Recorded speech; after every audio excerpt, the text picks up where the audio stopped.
السلام عليكم ورحمة الله وبركاته، حبايب قلبي عاملين ايه؟ اللهم صل وسلم وبارك على نبينا محمد عليه افضل الصلاة والسلام.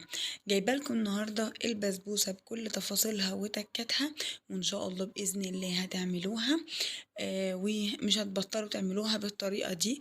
حاجة كده في منتهى الجمال، روعة جدا، سهلة وبسيطة، ومكوناتها موجودة في كل بيت.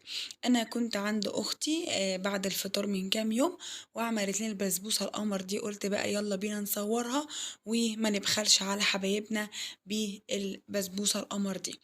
أول حاجة معايا هنا نص كيلو من دقيق السميد، معايا كوباية من السكر، كوباية من اللبن، كوباية إلا ربع من السمنة، ومعلقة عسل كلوكوز، وظرف فانيليا، وذرة ملح كمان. هنبدأ نحط السكر على السمنة على اللبن، ومعلقة من عسل الكلوكوز. ممكن لو مش متاح عندك ممكن نستبدلها بعسل أبيض. احنا هنحط معلقتين عسل جلوكوز، ممكن نستبدلها بمعلقتين عسل ابيض او معلقتين شربات من التقيل، بيديها قوام حلو جدا جدا يا حبايب قلبي. بعد كده هنسمي الله وهنبدأ نرفعها على النار لحد ما كل المكونات تدوب تماما، والعسل الجلوكوز والسكر يدوبوا خالص خالص يا حبايب قلبي. مع التقليب المستمر هتدوب زي ما انتوا شايفين كده، هتبقى عاملة زي كأنها زي المية بالظبط. بعد كده على دقيق السميد هنحط الفانيليا وذرة الملح، ونبدأ بقى نبس البسبوسة.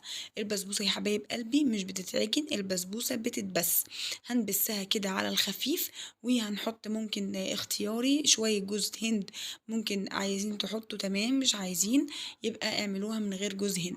وهنبدأ بقى نقلب ونبس البسبوسة زي ما هتشوفوا معانا. الطريقة يا جماعة سهلة وبسيطة جدا وحلوة قوي، وطلعت أحلى من بتاعة المحلات. وقايله لكم كمان كل تفاصيل البسبوسة وكل تكاتها وكل التفاصيل الصغيرة والكبيرة زي ما انتوا شايفين كده. بعد كده هنجيب صينية متوسطة وندهنها بمعلقة من الطحينة كده على الخفيف، بتدي كده تحميرة بسيطة كده من تحت، وبتبقى حلوة قوي قوي، وطعمها على فكرة مش بيبان خالص في البسبوسة. هنبدأ بقى نحط الخليط بتاعنا في الصينية ونوزعه كويس جدا، وهنشوف بقى هنعمل ايه بعد كده. لو وصلت معانا هنا لحد هنا ما تنسونيش في اللايك والشير وتفعيل الجرس على الكل عشان يوصل لكم من قناتي كل جديد. بعد كده هنخبطها كده خبطتين عشان لو فيها هوا ولا اي حاجة. وهنا عملتها بالبندق، زينتها. ممكن تسيبيها من غير حاجة، ممكن تحط لها لوز، تحط لها سوداني، وممكن تسيبيها سادة برضو مفيش أي مشكلة. بعد كده هنبدأ بقى نحطها في الفرن. الفرن بيبقى حرارته متوسطة، مش عالي ولا منخفض، عشان تبقى تستوي معانا من جوه وتبقى مرملة وحلوة كده. هنبدأ نحطها في الفرن، وبعد كده هنبدأ نعمل الشربات بتاعها، لأن الشربات لازم يكون سخن هو والبسبوسة. معانا كوبايتين من السكر، وكوبايتين من المية، وظرف الفانيليا، وعصرة الليمونة، وسنة بسيطة من القرفة البودر. ممكن تحطي قرفة اللي هي السيجار حتة صغنطوطة، أو ممكن فص حبهان برضو بيدي تطعيمة حلوة قوي للشربات. زي ما انتوا شايفين كده هنبدأ برضو نقلب المكونات كلها، وهنبدأ نحطه على النار. صلوا على النبي يا حبايب قلبي كده، طول ما احنا واقفين كده في المطبخ نصلي على النبي ونستغفر. احنا طبعا في ايام مباركة، كل سنة وانتم طيبين، وربنا يعود علينا وعليكم الايام بألف خير. الشربات يا حبايب قلبي بيقعد بالظبط حوالي 10 دقايق على النار، ما بيبقاش تقيل، بيبقى قوامه متوسط.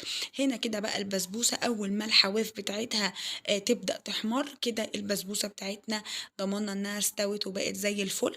هنحطها تحت الشواية، وطلعناها بقت ما شاء الله بالمنظر ده، حاجة في منتهى الجمال. وطبعا البسبوسة تبقى سخنة والشربات بتاعها سخن زي ما انتوا شايفين، عشان البسبوسة تشرب كل الشربات بتاعها. زي ما انتوا شايفين كده بسم الله ما شاء الله، طلعت تحفة جدا ومرملة وطرية جدا جدا، وبألف هنا وشفا على قلبكم. وما تنسونيش في اللايك والشير وتفعيل الجرس يا حبايبي.